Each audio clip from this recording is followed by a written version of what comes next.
Okay, I mean, let's just play the game. Let's just actually start playing. So, this is Sin, Spira's Punishment, a 7 mana 7/7, but it flies, I guess. Whenever it attacks, or whenever it enters, you exile a permanent from your graveyard at random, so it can't hit non-land permanents. So, like, excuse me, it can't hit non-permanent cards. So if you have, like, Brainstorm in your graveyard, it's not going to interact with it. So I guess on paper, you have to, like, pick up the permanents in your graveyard and shuffle them and have a separate, like, pile for that chunk, which is kind of weird. But I suppose it's the exact same nature as Muldrotha, because Muldrotha also doesn't really interact with permanent, non-permanent types. So this is kind of neat. If you hit land, I should have kept reading it.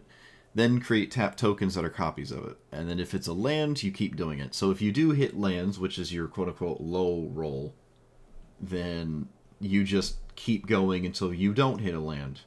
So it is kind of a crazy ramp spell, but you don't need that part of it, really, in my opinion, because it's like already 7 mana. Why do you need 5 lands? You know, you've just cast a 7 drop. You don't suddenly need 15 mana. But with landfall triggers, all lands are great. So all the landfall cards are excellent. Green is by far the best thing to be doing with this, and also Muldrotha. So it's going to play a lot like Muldrotha. I think the land thing is the big reason I like this more than Muldrotha. I don't like this card more than Muldrotha, but the land side of this does make it interesting in its own way that has a departure from what Muldrotha is capable of. So, if that makes sense. I'm kind of all over the place right now, sorry, but swinging with this makes it interesting, unlike Muldrotha, where you don't ever swing with Muldrotha. You just put boots on it, and then it just sits there in the corner and hides while you do other things, right? So this wants to get in there. Fortunately, it flies, so it's actually reasonable. It's funny that it doesn't have trample, but who cares? Again, the damage it creates on your opponent's face, hardly relevant. This could have just been like a 1/1, right? That part's not too big of a deal, but if it's going to be this expensive, it's going to have to do something really scary, and reanimating anything, really, can be scary. Even Psychic Frog is just disgusting to, like, keep doing this, right? This card is the sleeper 10 drop. It's like Crystal Brand, but costs 2 men for some reason. I will say the mill cards that I think we've gone over quite a few times, especially in green decks, there's like 2 or 3 commanders that we've played recently that milling yourself is kind of lame. It's not super efficient. It can be very quick to fill your graveyard that way, right? But you're not filling your graveyard with consistency. You're just filling it with just whatever you mill. You're not, like, putting specific things on top every time you mill and all that. So always leaning towards the draw discard. So, like, all the thirst. We're really thirsty out here. We got all of them. So we can draw cards and then discard what we want. A little bit more control over what's going on. Now, you can still not have what you want to discard in your hand. So you still, have that thing going. But at least these also do something else that I'm okay with, which is cards and getting rid of the worst card in your hand, even if it's not like some crazy Sin reanimate thing. There's, 42 lands in here, and then I think a couple MDSCs. There's at least this one. So there's a lot of lands in here, and I think there should be. There are maybe not enough hits that are giant and scary. You could just run Eldrazi, you could run Jin-Gitaxias, you could do all sorts of things that are fine to reanimate. But I think sort of cutting back on the top end just to make your, up to that point, quote-unquote, turns better is probably a good idea. Because, again, I'm not all in on just milling 10 cards and expecting some of them to be scary, and then expecting this to get into play and then actually hit one of those cards, because it doesn't just hit what you want, it hits something random. So if you mill 10 cards and one of them is a Boreal Grazer, guess what this is going to reanimate? Take a wild shot in the dark. But milling lands with this is pretty nice. I will say that. So stuff like the turtle. I'm not playing Lumra because it just does this. Like, this does what Lumra does at like less of an efficient outcome, but you also get a giant scary thing maybe, or just anything that's not a land at the end of that. So maybe let's say half as many lands, but at the end of it you just get an actual card. So that's nice. But I am still running the bad fetch lands just so this has a ton of lands it could potentially hit, right? The landfall cards still being insane. Like, Tyler's Provisioner has never been more happy to be in a deck. Maybe other than, like, Azusa or something. Tanyova, I guess. So, I like this. Ulamog the Defiler? Sure. Yeah, it can run that. Is it better than Kama? Maybe. Yeah, let's just run Ulamog. I mean, I was thinking about an Eldrazi. I mean, I'm a Kami and Eldrazi enjoyer. But we haven't really played a lot of Ulamog. Could just put it in here. It doesn't. They're all just giant and scary, right? It's fine. Normally this disappoints me, but I can actually cast it too. It's not like these are uncastable. I am a bit up in the air about the game-ending cards right now. It's like just not looking to play Emergent Ultimatum, like the Sultai 7 mana I win the game card. I am, however, playing the Mana Drain, Dark Ritual, and House Meld cards that have the chance of just ending a game on the spot, no questions asked. I think this leads to harder to post to YouTube content, which is why I'm like kind of a little bit off these right now. Because it's like I play it and then the game ends immediately. The opponent is just done. This one is slightly less egregious in that department, but it still has that text on it where you just play it. And your opponent could very well concede at least 50% of the time, let's say with this. And then like maybe 80% here. And Dark Ritual is probably about 70%. Reanimate, it does require something else. But once that happens, it is like 100% if you do it early enough. So I am playing the cards that lead to a bunch of wins that aren't interesting to watch on YouTube, but I don't know. I think you know, if you want to play this deck in these colors in this format, you're probably going to put these in here and not think about it. But yeah, you know what? I've convinced myself. We're at least not going to run House Meld. Let's put another giant interesting thing in here, because I really just don't want to have a game end on turn 3 because I house meld at VV and then the VV player is just over it. Like I you know, I've done that 1,000 times. Do I need to do it again? Let's see, what do we put in here? Cityscape Leveler. It's like some removal portion to this, and we are. I will say I'm lacking a bit in the removal department, but I wanted to just make room for. I mean, I actually just took out a removal spell. Wanted to make room for something that like is just interesting to do with this, which does impact your power level, right? I'm not playing the same, let's say, 55 staples that you probably should always play, more or less, quote unquote, with your Sultai good stuff pile, and then have the other like 20 or so cards be the ones that actually care about the text box, while you play the same sort of 75 cards across your Sultai value piles.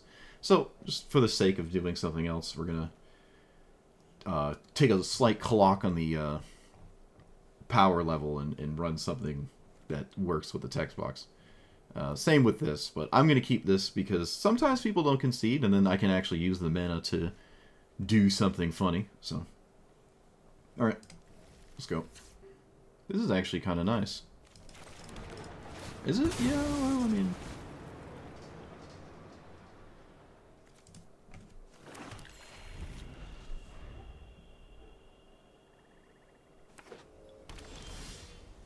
Wouldn't that be crazy if my opponent played Charbelcher? That would just be nuts. I'm not going to get a Surveil land here.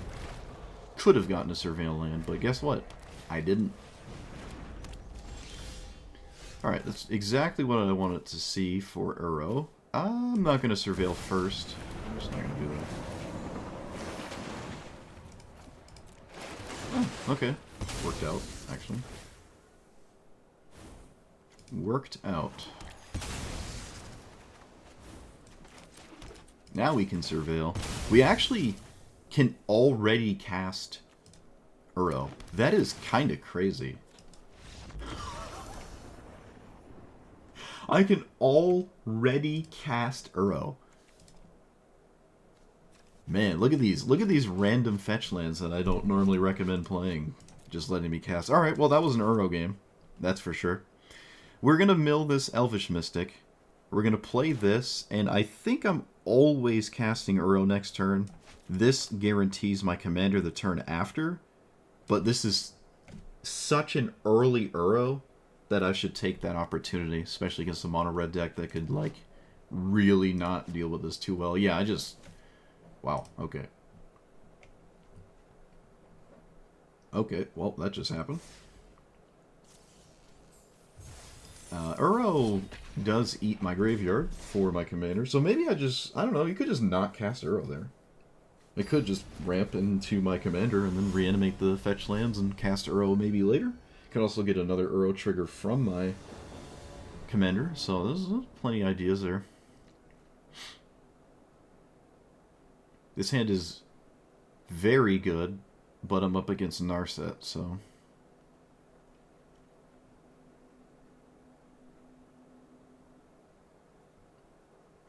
Actually, it could be bad. It depends what the Brainstorm does. Depends what the Brainstorm does. Let's get green and black.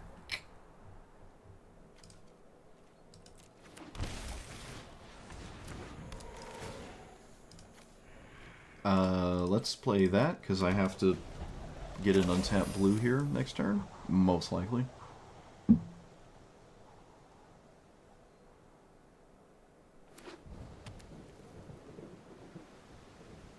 We have a red 1-drop? Oh, it's regular. Why did they not play? Oh, they could not play it last turn. Alright. So, we're definitely brainstorming. Actually, you know what? Maybe we're not brainstorming. I think my hand is fine. I should give myself maybe the option to brainstorm. Yeah, let's give ourselves the option to brainstorm in case that matters. I don't think it will. My whole hand is reasonable.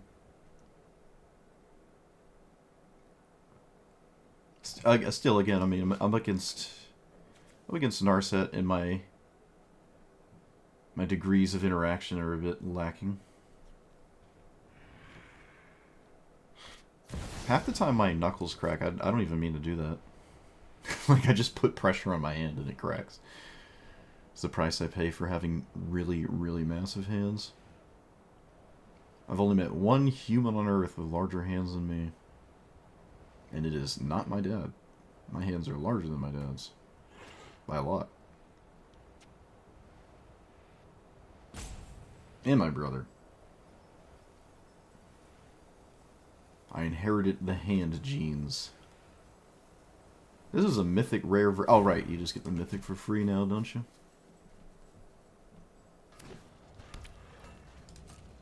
Gonna not... Oh, wait. Yes, I should. It doesn't actually matter, because I have to do it anyways. Forest is a card. Let's get that.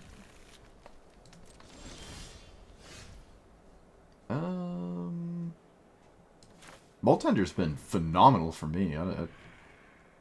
I would... This is... And even in mono green, this has just been excellent. I'm going to play this fetch land. And still not looking to brainstorm, so...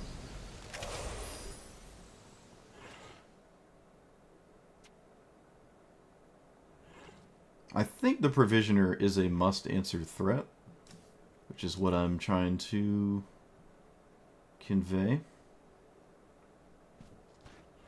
Yeah, I would recommend Moltender in basically every deck that could cast it. I'm sure there are some strategies that don't care about it, Alright, we found our must-answer threat.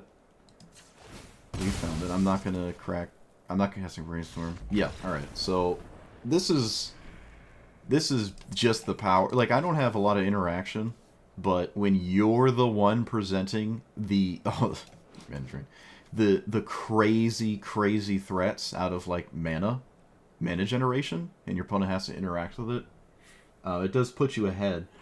Right, like, if we had a bunch of Doomblades and stuff, this can die and this can die, but if I can force my opponent to do stuff, it slows them down anyways, and also at the same time advances my attempt at, like, casting this and having it matter. But this is probably going to happen quite a bit, where this 7 mana thing is hard to actually put in play, even in the most green iteration. Well, it's not the most green, but I'm playing mostly green cards, so it's like has the highest chance of entering because I have so many ramp spells. But games are, when I'm playing 2 lands a turn and my opponent's only playing 1, I'm pulling so far ahead that people can recognize, like, it's hard to keep up with this, and then my commander just might not even matter. Oh, cast green. Didn't even notice. My quest autopilot brain. When you look at the Magic Arena quest every day for the past, like, 7 years, you don't even think about it anymore. I just see the numbers. Like, is it 500? Reroll. That's it. That's it.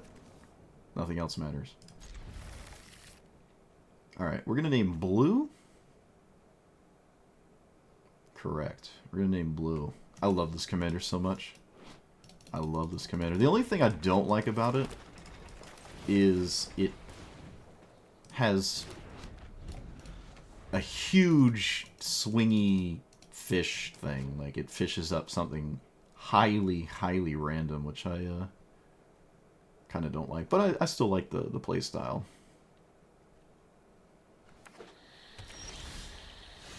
Is that better than Lotus Cobra? Can I do both? Correct. I forgot we're green, chat. We could do whatever we want. I completely forgot. It's my bad. Alright, green, black.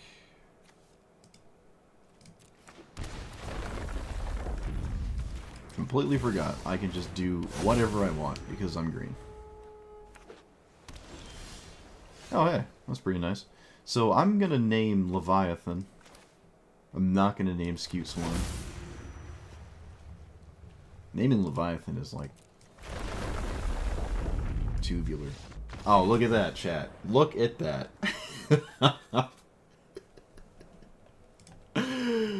1, 2, 3, 4, 5, 6. We cannot cast our commander. 1, 2, 3, 4, 5, 6. We cannot cast this. All it would have done was get a land, so I don't even know if I would have cast it. But yeah, I mean, bro. It's just so stupid. So stupid. Ripples has been... Actually, the game we got away with actually resolving it, it was actually kind of nice.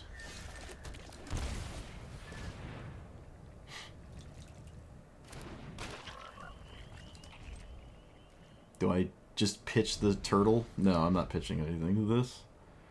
I just take a trade here. Not pitching anything. Oh, well, now I am. Yeah. As if I would give you such enjoyment, opponent. As if I would give you the enjoyment. That was a red-based removal spell. Not the greatest thing to have in this scenario. Not the greatest thing to have. Surveil Land is not doing anything. Well, maybe it does. Maybe I just don't cast my, yeah, maybe it does. Okay, I'm not going to keep that, so...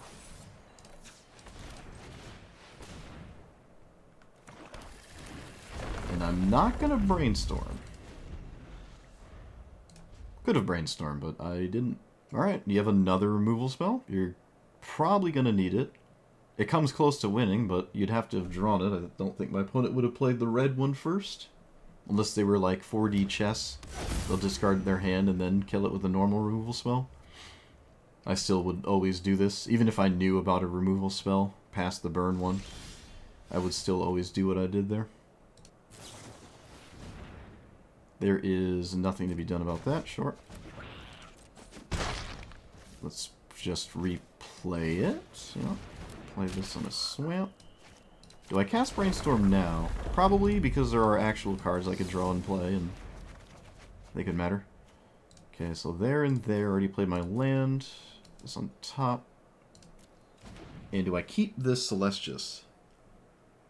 No, I'm actually going to play it. I should play it. I actually have to get to my commander. Honestly, I probably should have played these in an opposite order. Well, no, the Lotus Cobra is very likely to live, barring a sweeper, so... You gotta be kidding me. Literally, absolutely, and utterly, completely max level punished. Like, they had the only thing that could punish my line. They had the only thing that could punish my line there. Which was a sweeper. And maybe I should have played around it better. I don't know. I stacked the top of my deck wrong and completely and utterly blown out.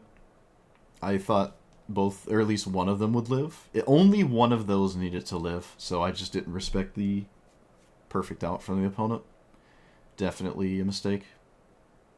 If we ever... That Teferi, the Teferi game should have taught us that we should always play around the best thing ever. Because, yeah, I got a bit wrecked there. Tragic. Okay, Fable, let's look for a land. Do we have Stifle? Stifle would be a problem.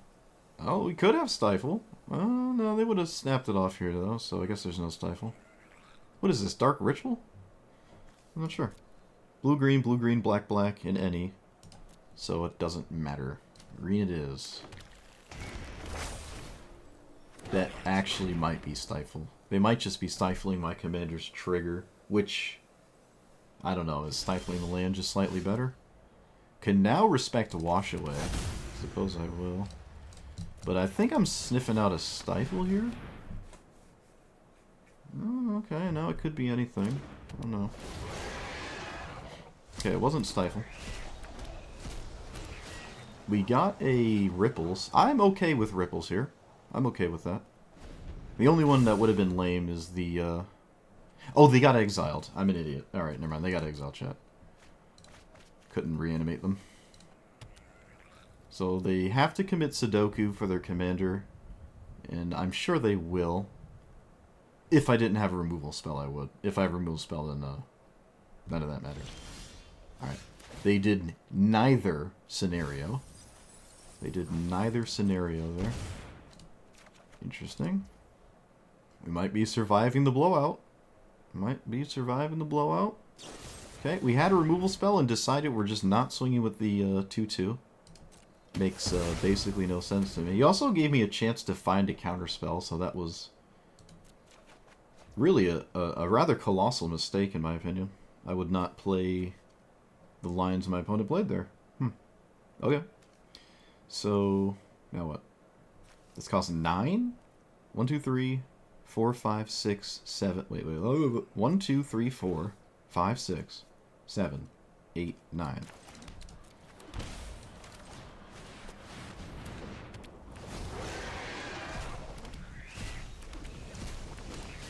Oh, the lands. Yes. The lands, chat. Yes. So let's just crack this now. Has Brainstorm been played already? I'm actually not sure. Who cares? We're deck thinning. We're doing it. Alright, so we're at the point where this can kind of cast itself pretty consistently here. It did sort of cast itself quite well. Or will the next time it dies. Kefka gets rid of an enchantment creature, which draws a fair amount of cards right now. But fortunately, my commander is so threatening, I don't think they could just cast Kefka and pass. Oh, okay, we're doing it anyways. Sure. But with Dark Ritual, that does allow them to have other cards. That could be a problem.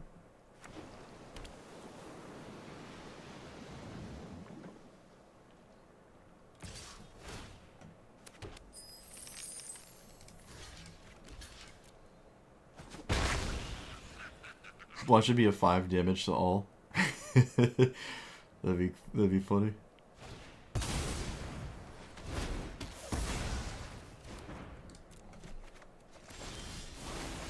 Sure, why not? Oh, tireless provision. Well, I mean, it's not really doing much. Mild's a pretty good card there. I will take it. Can I cast this and that? Swing. Wait, cast this. I cannot cast both. Does Kefka have to die? One would argue. One would argue it does. Okay. So be it.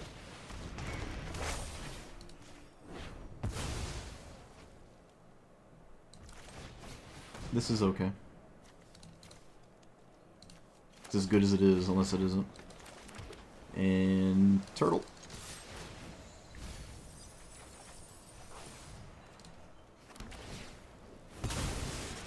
Cityscape Leveler is a good hit. Like that. I'd be a bit surprised if the reflection did something. Would say that's rather unlikely. Looks like a delve spell, maybe? Correct.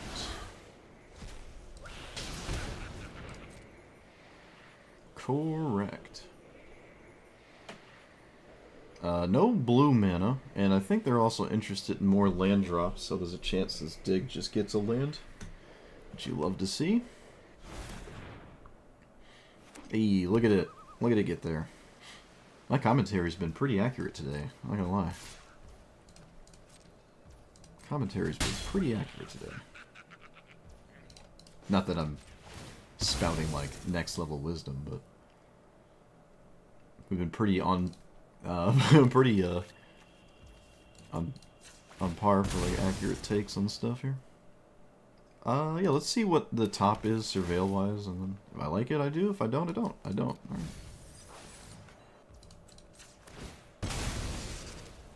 We pay a lot of life with fetch lands. Excuse me. It's like a black deck that pays life through lands. Oh, speaking of, there it is. There it is again. Just can't get enough of it. The game says I like to do that, so I must do it more. We can pay 3 maybe just one more time. A bit sketchy, though. Alright, Liliana. I think you know what to do.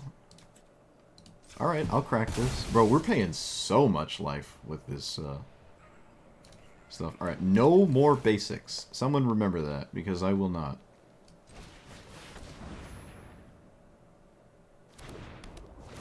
That actually happened, too. We finally had a reason to...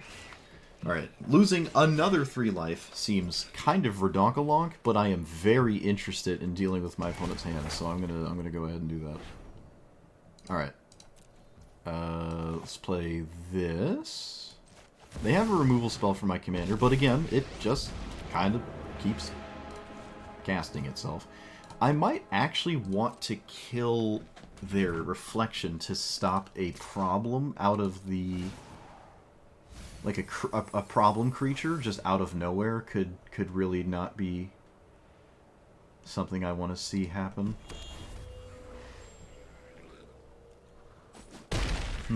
What is the plus really doing?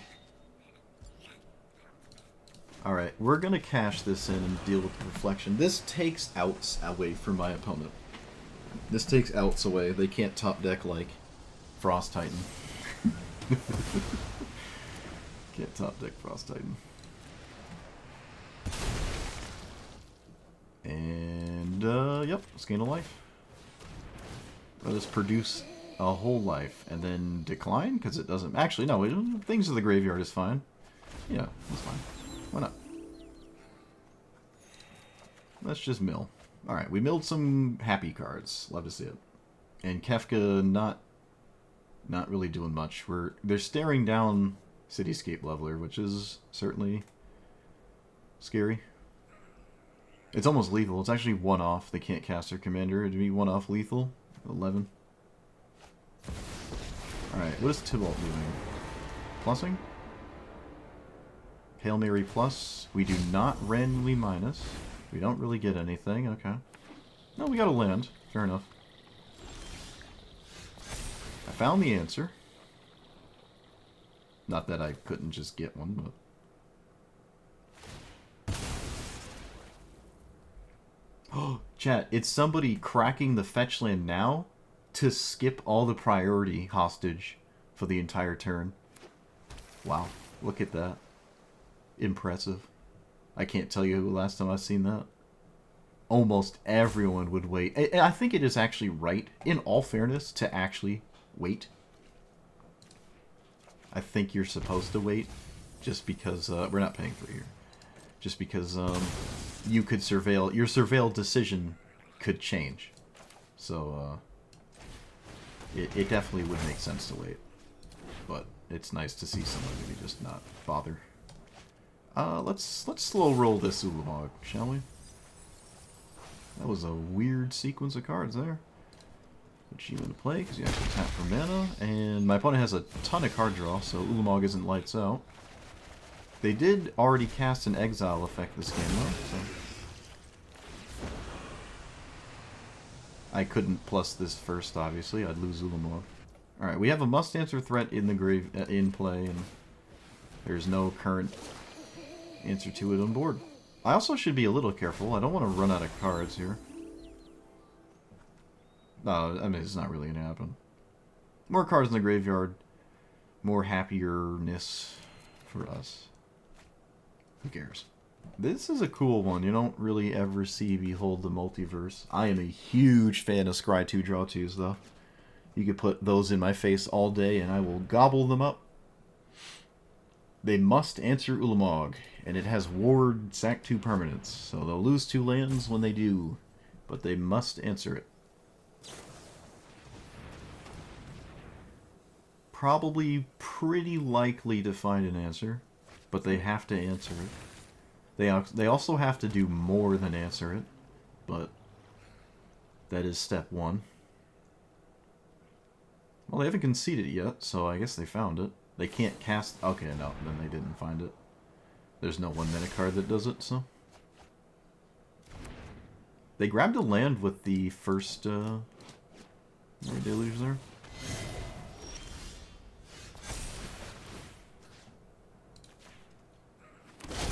What do you got? Show me the hand. They had River's Rebuke. Look at that, they have River's Rebuke. That's funny. They had the Blasphemous Edict! They had the Blasphemous Edict! Oh no, opponent! Tragic. Alright. Sack all your lands, my friend. Oh, that doesn't tap for lands. That doesn't tap for mana. Grab the wrong land. Oh, it just does it for you. Look at that. Alright. Perfect victory. No cards in play for the opponent. Not even lands. Hey, alright. Ulamog actually killed someone. Look at that. What did I mill? What did I mill? Rampage wouldn't have done it. They did have Blasphemous. Toxic Deluge, they were too low. They needed 17. I couldn't do that. Overkill would have done it. No, not Shark Typhoon, unless they made 15 sharks. Fine.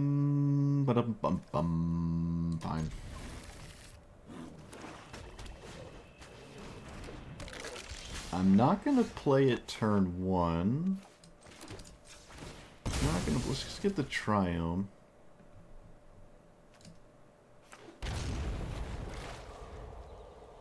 I guess no matter what I'm doing, I just have to pay life in a way I'd rather not, but it is what it is.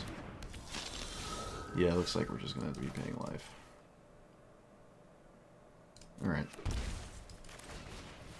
Let's get a black-blue Surveil? No, green-black Surveil? Green-blue Surveil.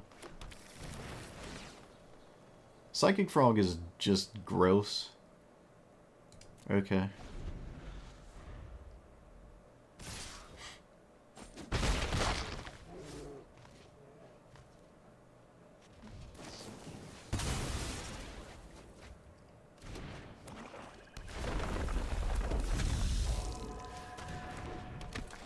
My opponent's not wasting time. That's pretty nice. Let's play this first to play around something weird. Riveteers.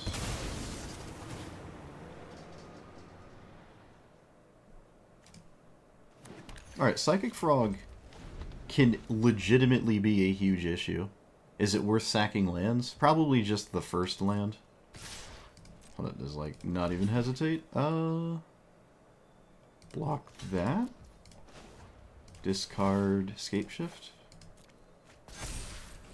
They didn't even hesitate there, okay.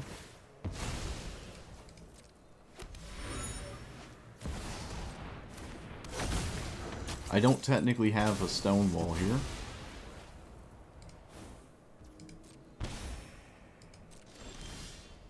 Can play this and then into the north. Is that better than this?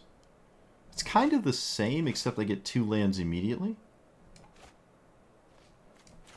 Yeah, this also gives me play against something that could matter. I don't know what that is, but it could do something. I might actually just discard these, honestly. Probably have to sack the 2/2. Wow. Alright. Gonna go for this.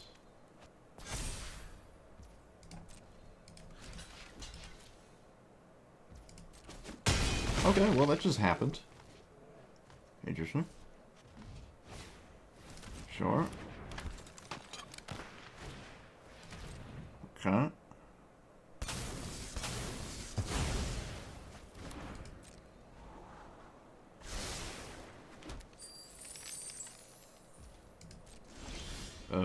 Trading seems 1, 2, 3, 4, 5, 6. Maybe I can convince my opponent I need a land and they do something about this. Tragic. Would have liked to have seen a removal spell there. That was a really good draw. That was a really good draw. Alright, they have to respond to the trigger here. Can't just let it resolve, assuming they have a removal spell or something. Bloodghast is 4. Looks like they just don't have it. Okay. Cruelty of Gix. Best to skip the lose 3 chapter, which is why I'll just start at the bottom one. Can steal my opponent's Bloodghast. Can also just take Sylvan Safekeeper, because again, I mean, not being able to interact with my board is problematic for my opponent. Sacking lands that I just reanimate with my commander too, so no big deal. But I did have a little bit interest in dealing with Bloodghast. Okay, there's nothing I can do about this. My opponent's also just playing Damnation. You got it. That is a Damnation, chat. That's what that is.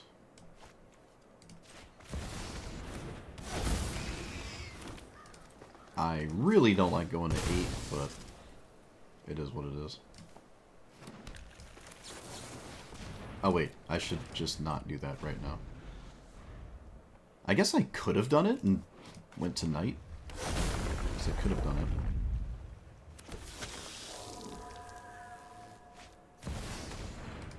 it. Okay, so that trades or I take 2.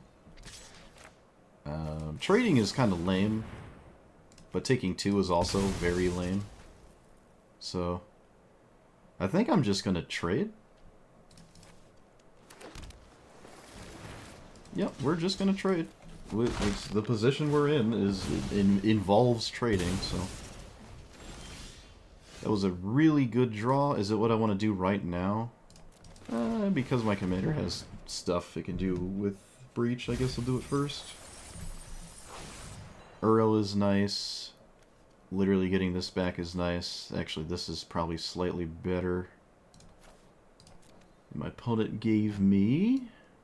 Could just take the Bloodghast. Could take Yawgmoth as well. Stopping Bloodghast is pretty useful. Yeah, we're gonna just take Bloodghast as a thing my opponent might want for themselves, and I find value in that, so...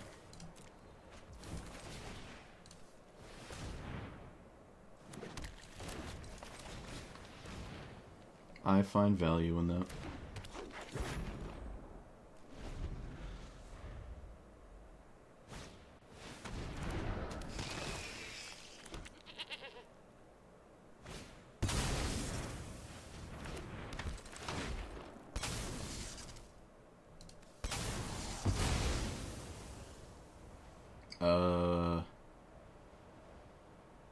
This thing? Doesn't actually matter. They can get rid of whatever they want. Yeah, it doesn't matter. Alright, well, Grave Pact is now just the most annoying thing in the universe. That is unfortunate.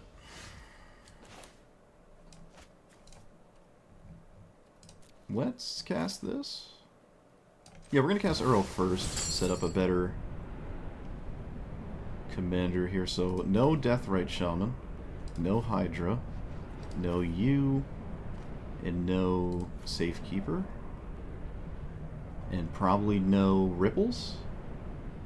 Because I can't pay 3 life anyway.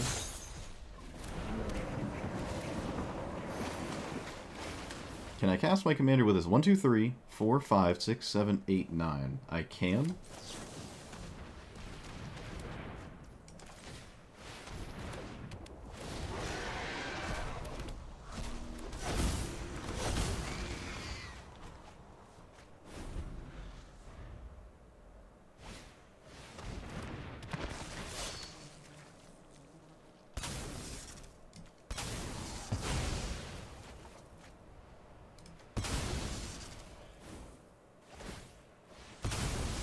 Can't sack itself, right? Oh, come on! Oh, come on, bruh. Holy Grave Pact, Batman. So, decline? Because I want to exile it to Uro. Holy Grave Pact, Batman. That's nuts. 1, 2... 3, 4... Oh wait, no lands. Just spells.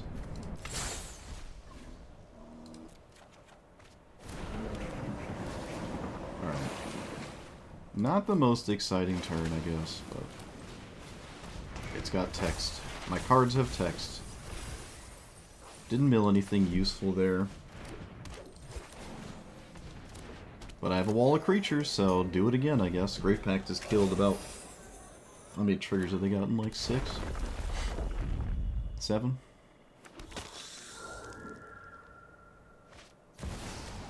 Alright, maybe we're finally out of steam a little, maybe? A little out of steam, maybe? I'm gonna get rid of Uro.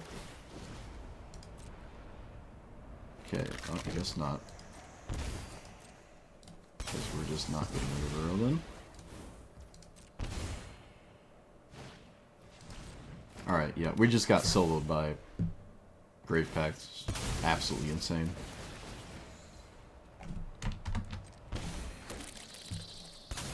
Just completely soloed by Grave Pact. That's just nuts. Alright. Okay, well, no answer to that card, and it soloed us. That is the best I have ever seen Grave Pact. Combat 5 more towns. This is nuts. Alright, I'm excited. You know what? I'm going to keep this. I would not normally keep this at all, but I'm up against this, and I want to see cards before I, like, make them concede to a bunch of stupid mana. This seems exciting. I want to see what's going on here.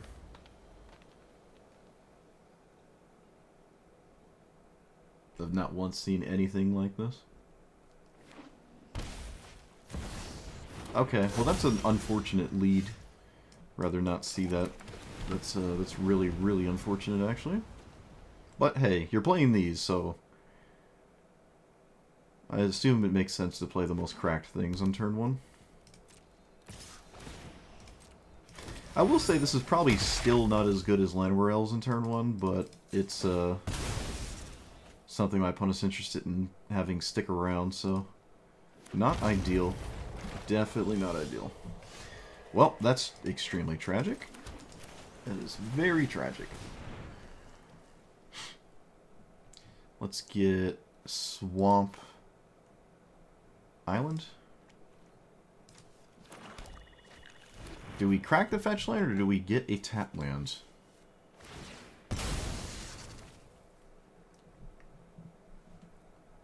Kind of hoping they just... Actually, I'm not hoping for any one direction here. Looks like it's neither.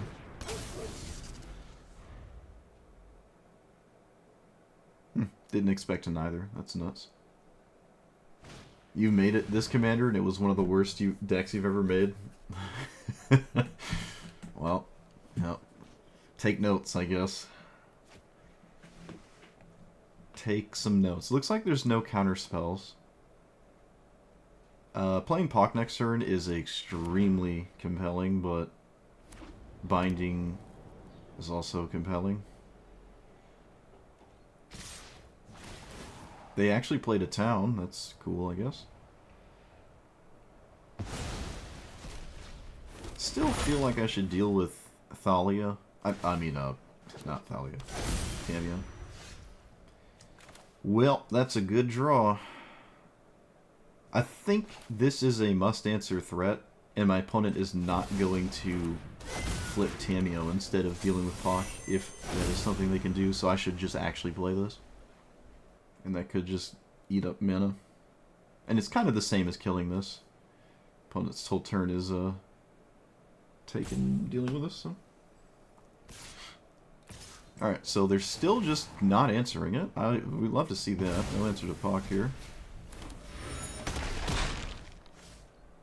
Love to see that. I think that kind of works out for me.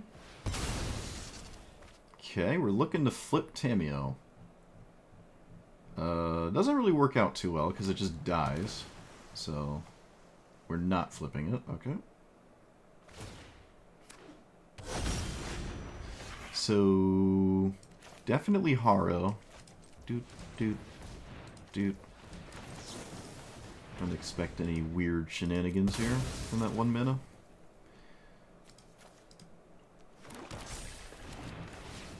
Alright, Pock. Time to be stupid and ridiculous. Reanimating lands out of the graveyard is cool, but that's all my commander does. I think I'd rather just cast another seriously game-ending threat and see what my opponent does about it.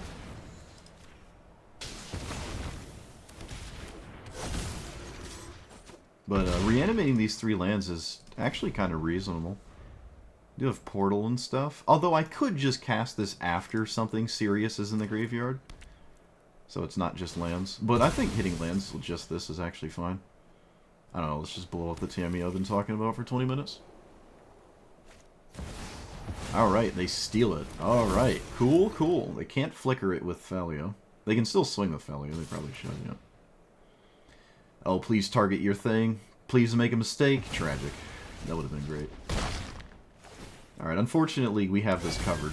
Fractured Identity is kind of nuts, though. It's kind of nuts. Alright, let's play this. Let's do the Pock thing, because it's still dumb. Get you. I probably could have got an island. Also, doesn't really matter in any way, shape, or form. I am not going to cast Portal. I'm just going to cast this. Oh, wait a minute. My opponent's just dead. Oh, I didn't even notice. I didn't even notice. I'm not sure if they could swing here.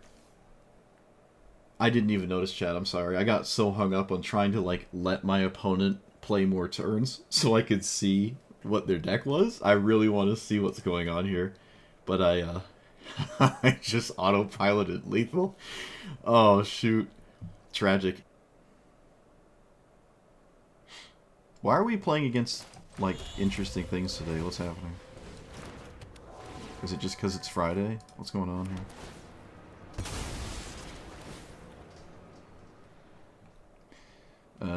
Black-green in play. Let's get another green. We have Dark Ritual already. Let's just get another green.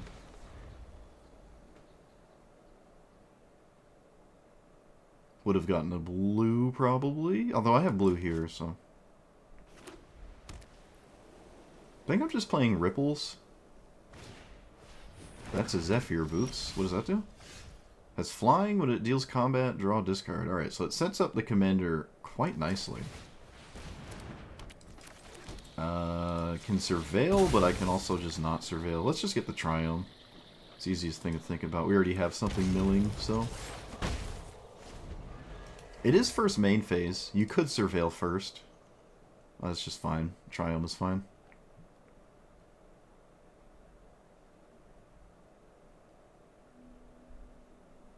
earlier the Triome in play, the happier one is. Alright, this doesn't really accomplish much, but it does put it in the graveyard for the commander. Pay 1. I did not hit a land. Should still get this. Okay, that was maybe a little bit of a mistake. That might have been a slight error. I could have probably got Omen Path and just Dark Ritualed it. That might have been a better line. Might have been a better line, but here we are now, so. Alright, well, we have a Must Answer threat, and it's also on a very convenient turn. It's the turn my opponent would like to cast their commander.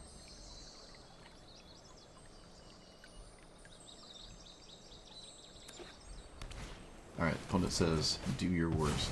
I respect it.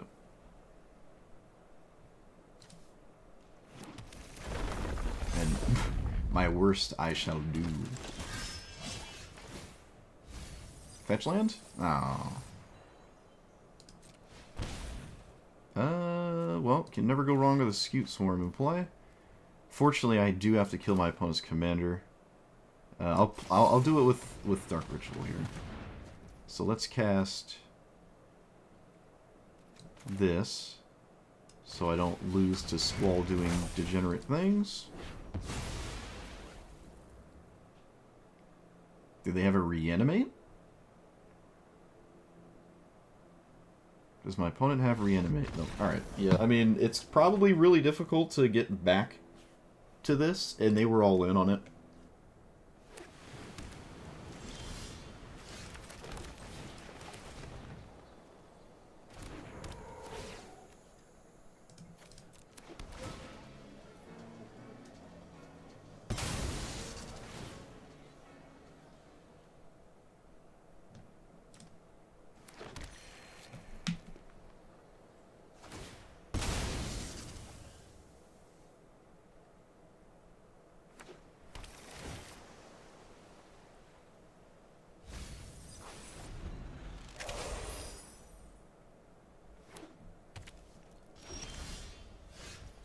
Well, that's a phenomenal card. I just don't expect it to do anything.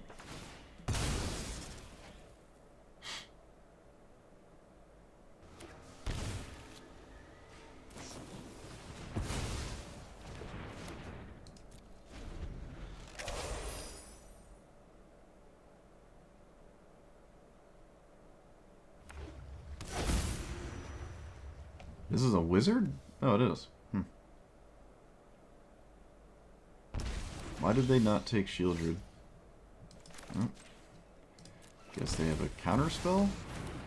Bit confused about that. Must be some other kind of removal.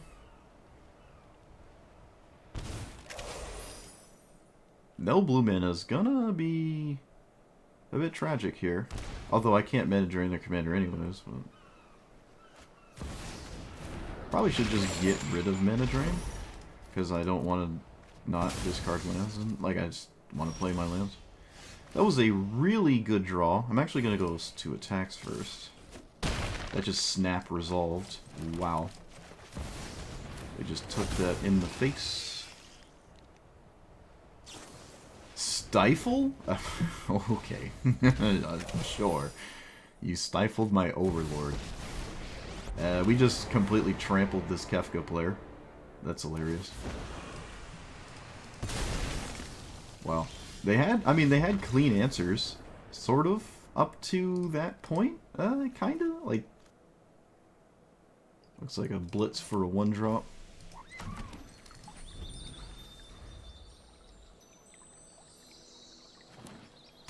No blitz for a 1-drop. Peculiar. Oof, I almost got a swamp. That probably would have not been great. Oh, well, I mean, hey, it's not here yet, all right. Actually, I don't really have a great meta drain, no matter what. But man, my knuckles are just going. Well,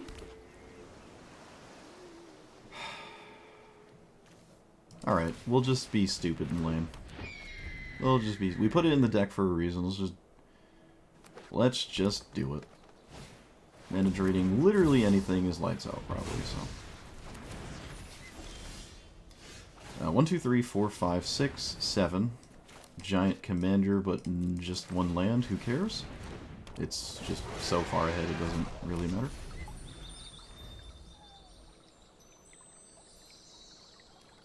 This is a Fabled Passage, right? Okay. What does Mono Green do about a giant 7/7 on turn 3? Or is that turn 4? That's turn 4. Alright, they didn't concede. But we'll still see if Mana Drain ended the game or not. And then conceding was irrelevant. I'm going to blow this up with Binding, I think. Although I do not have to do that. I probably should, though. I would rather not play against my opponent's commander, so...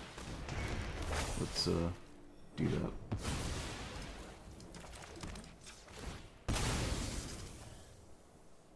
Triome. This thing. And get another land out.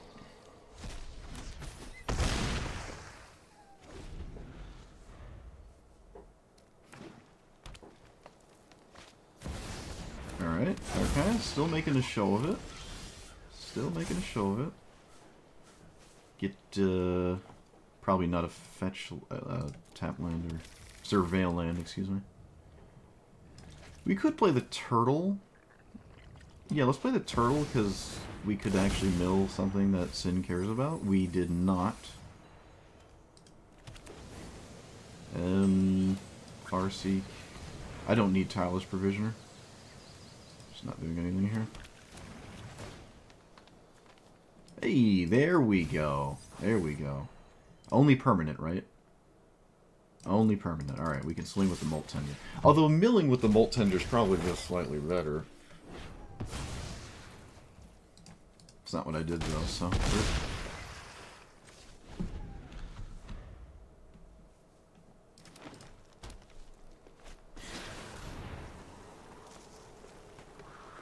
I bet this is the first time my opponents ever actually cast that.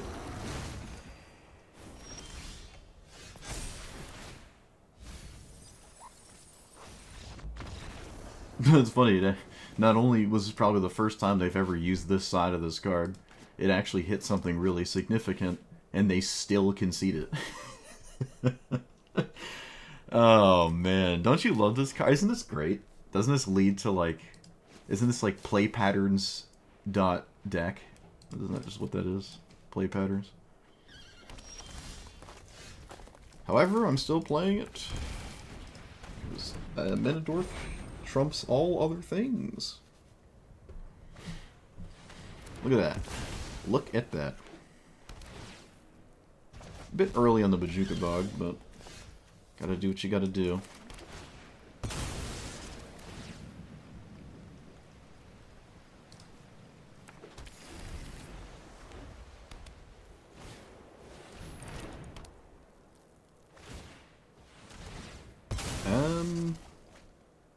I think Scape Shift is the weakest card in my hand. Let's get rid of an island for a forest and another island? No, the forest and a swamp.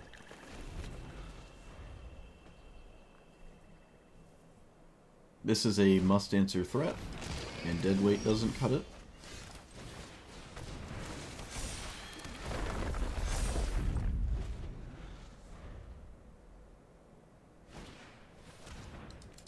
Have to have removal. Yep, no removal.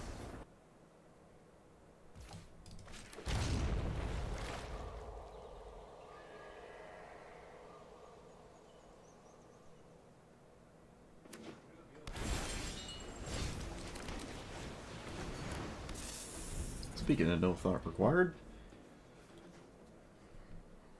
our hand plays itself.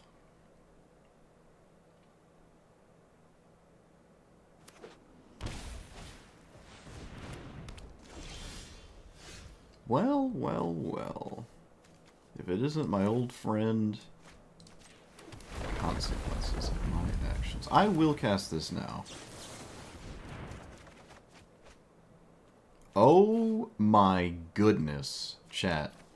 We did the biggest scam. We just scammed them heavy. Alright, well, good luck. Good luck to you. Do I pay 14? Probably not. Lightning Bolt's a card. You can just pay 7 and see if we can win with 7. I mean, my opponent has to kill it if the game is expected to continue. If they don't kill it, then I mean, nothing matters.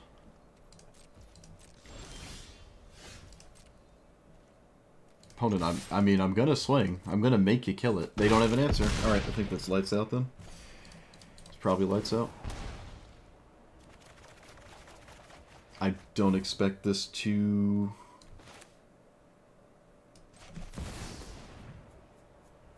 work out for my opponent too well. We can play...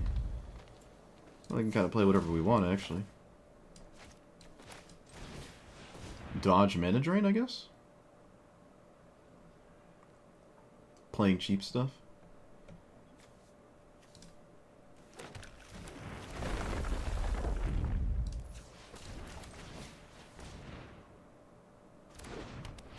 There is technically Wash Away to be drawn.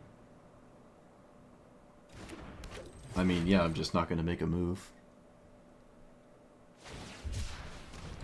Probably should have... They really should have cycled that to find a removal spell on their turn. I mean, the game is on pause until you deal with Gristlebrand. Yeah.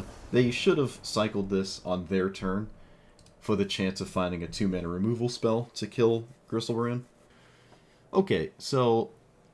this is fun. I like this.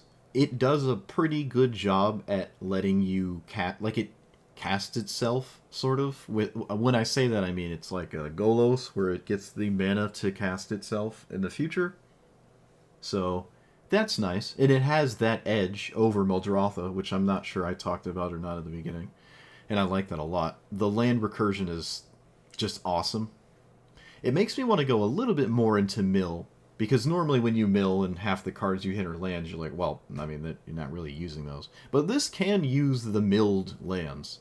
However, you're still playing mill cards, which are kind of the worst part of any Graveyard Matters strategy, is the self-mill cards. And if you can avoid those, you should. There are the cards that look at the top 5, put one to your hand, put the rest in the graveyard. You could do those instead of, say, Brainstorm as your cantrip slots. Or like this thing, or more of this effect. I actually ended up taking these out. Or you start with 3 of them.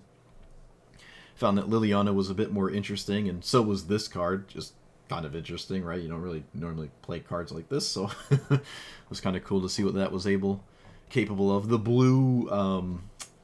blue Fabled, which I would say is probably not nearly as good as Fable, but still, you know, it's satisfying. It looks cool. It looks cool. I like what it's doing. Psychic Frog, still MVP. One of the few cards, I would argue, is actually better than Rampant Growth on turn 2, or when you have 2 mana. So that was nice. We actually swung with an Ulamog and killed someone. That usually doesn't happen.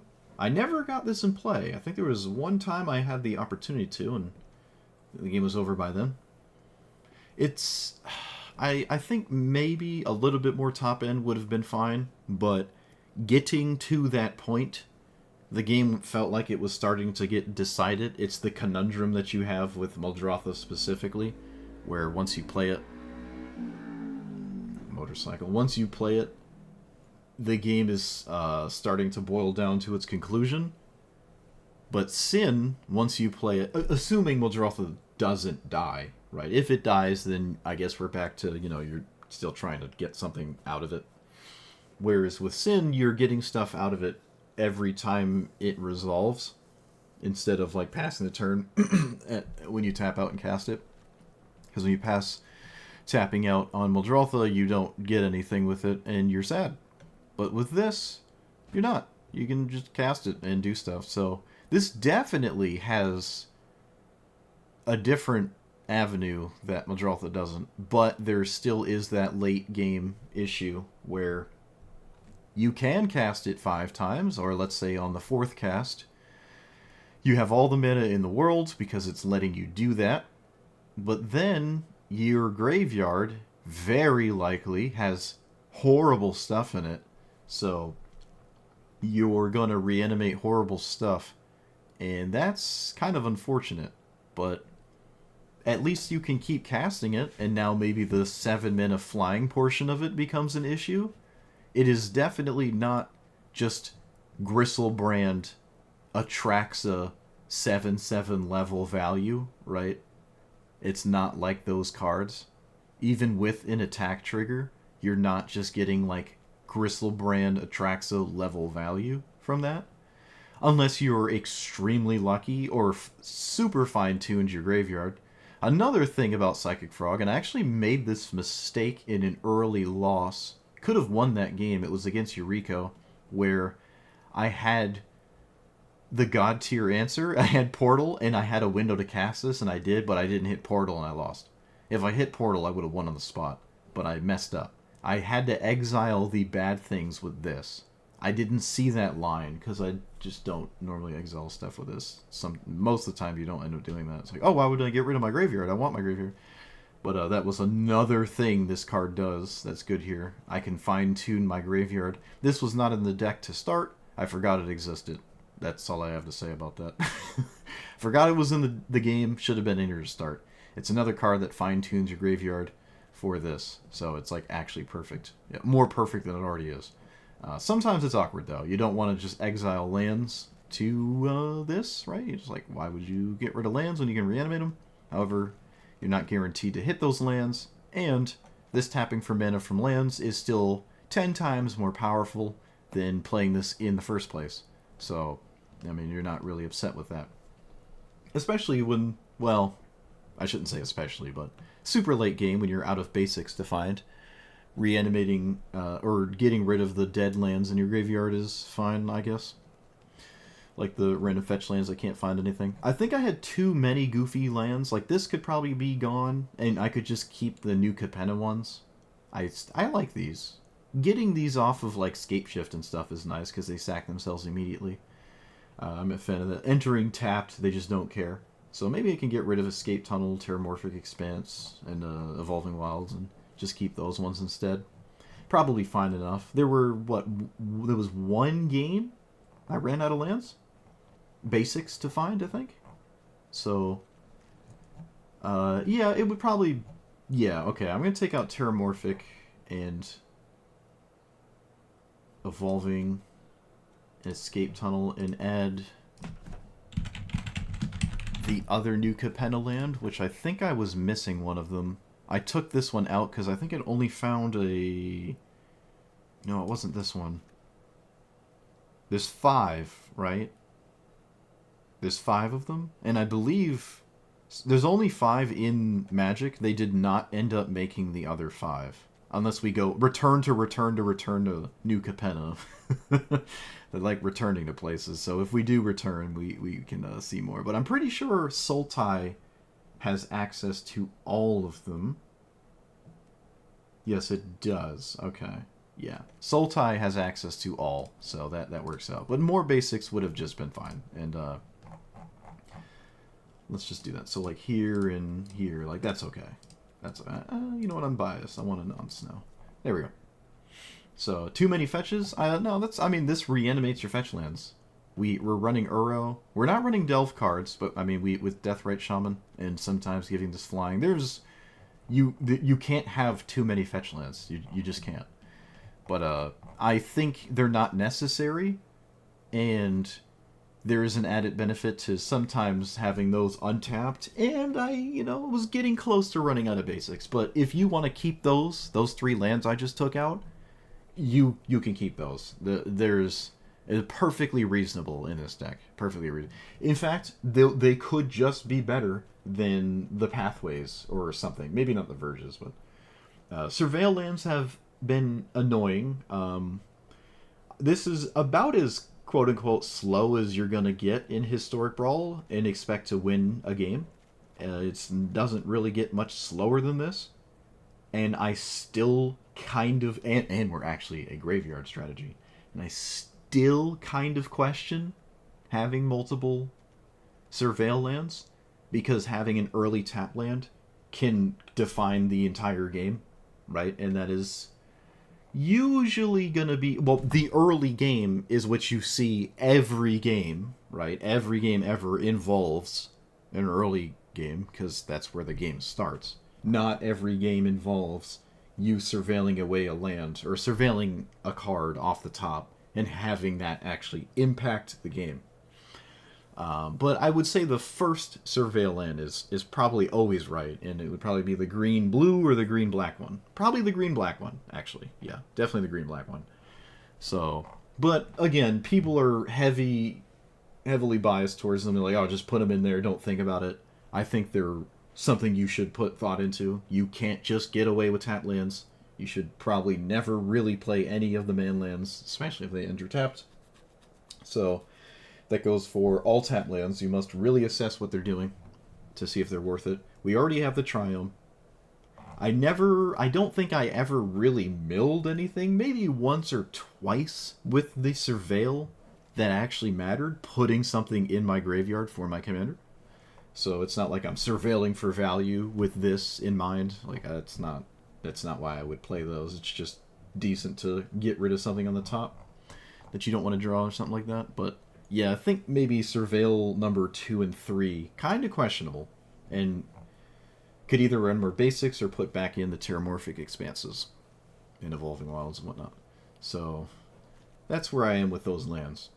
The top end was fine. It could have been more exciting. This could be Jin Cataxius. It could be whatever, right? Just like the other deck we're playing. The big, giant, scary things being unanswered is going to be lights out pretty quickly for most decks. So you can just choose which ones you like. Like Kama. I could just put Kama in here because I like Kama instead of this or whatever, and just call it a day. It doesn't matter. Just pick the ones you want. There are definitely wrong ones, I'd say, but there's plenty of right ones. You are just the value pile, and you can do whatever you want in that regard. I felt like I was a bit light on removal. I wanted to be as all in as I could with this in mind, so I sort of took some, creative liberties, or I don't know what the term would, the opposite of creative liberties, and didn't, No, it is creative liberties. No, that's right. That's accurate. Okay, yeah. Creative liberties by removing removal and adding, stuff just for our commander to care about. And, yeah. So it leads to interesting play patterns that involve this. Which is why I was playing some of these. But because Muldrotha exists and is actually consistent, while it doesn't get a bunch of lands, it's probably better.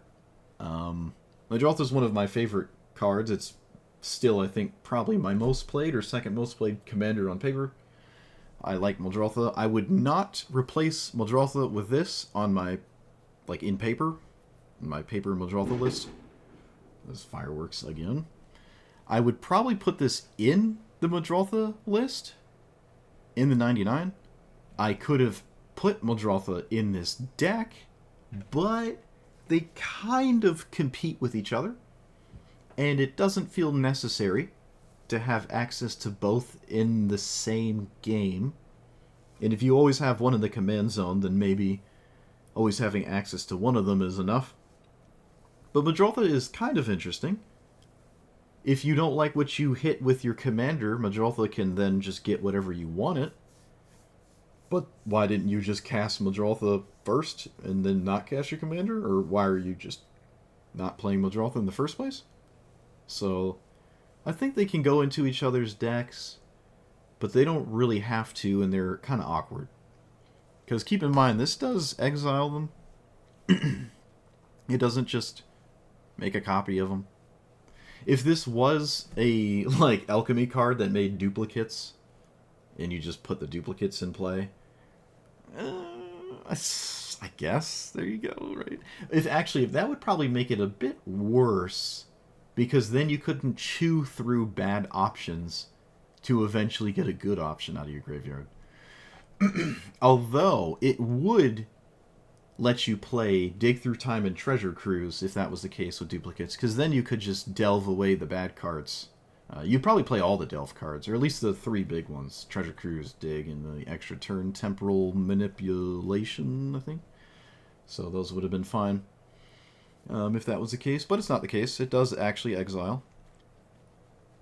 I paid a fair amount of life, a hefty amount of life, from all the fetch lands, because you reanimate the fetch lands and crack them again, it starts to add up.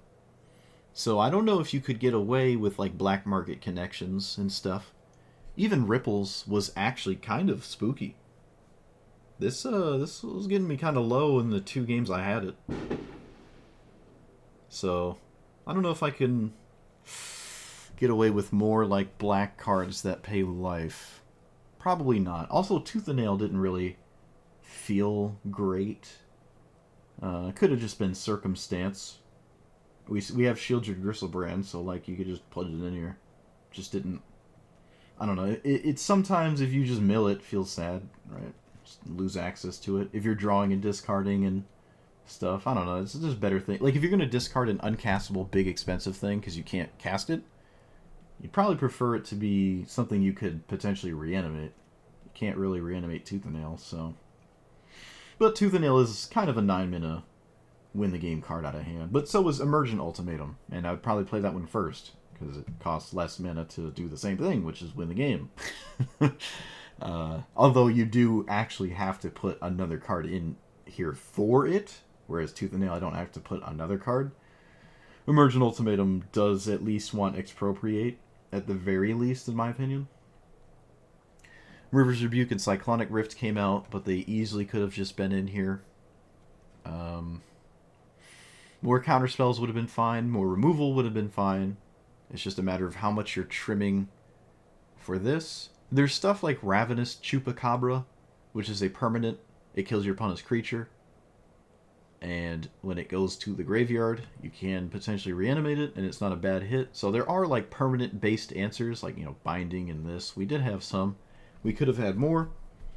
I just, I didn't really want to go in that direction, because the overlap, the closer you get to doing stuff like that, the more you're wondering why you're not playing Muldrotha. And that is a serious question to ask yourself, because you can play Muldrotha. Now, if the bracket system puts them in completely different brackets, then, well, I guess it depends which one is where.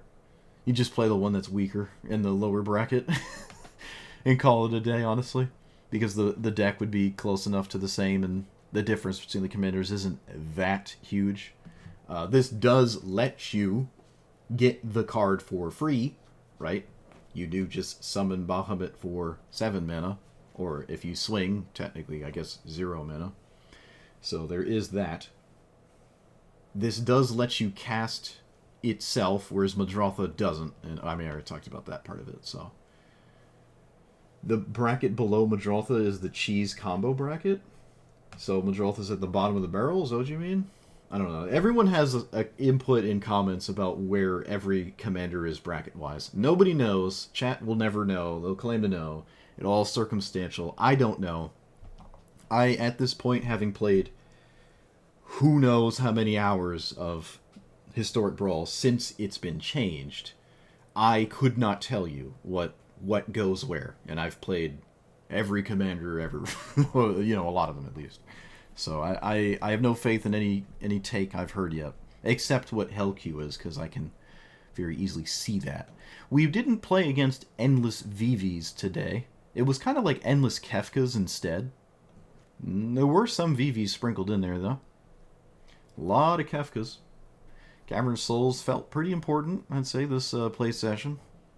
Don't really like to see that, and as games boiling down to Cavern or not. It's kind of sad, but you're playing a 7-mana 7/7 in the command zone, so counterspells aren't the only thing you're worried about. This does have to actually get cast, and it is not cheap. The graveyard was never struggling to have stuff in it, so the mill stuff was not necessary, really, I would say. And I think Muldrotha has already kind of proven that. I don't think Muldrotha tends to play self-mill cards. At least when I play it, I don't. I think it's kind of a legitimate waste of space in your deck. But, yeah, so that's nice. I do like this card, though. It's okay. Wouldn't say you need it. But it's new. It's fun. I like it. It goes to the graveyard itself. But reanimating your lands outside of your commander does make that part of this a bit less valuable because you're already doing it. So it's kind of weird. But hey, it mills. It's a 7/7. Same with the turtle. You're milling yourself. It gets a land immediately. It comes in way before this, right? Like these do, you cast these before this anyways, so they could actually, do something. And not just like, oh, I don't have any lands because I already did this. It's like, well, did you though? And yeah, so I like it. It's definitely fun. There's it has a Muldrotha conundrum of 400 to 500 cards you can genuinely play, right? So it's one of those commanders. Oh, the fireworks, bro! It's one of those commanders where you can just. I'm gonna have a bunch of people say a bunch of things like, "Why didn't you play this card? Why didn't you play that card? Why didn't you play this?" I could have, sure, yeah, great. I just didn't. That's all there is to it. I just didn't play them. But you could have. But that's that. The fireworks are impeding my outro, so I'm over it. Let me know what you thought about it. Like, comment, subscribe, and I'll see you guys next time. Thanks for watching.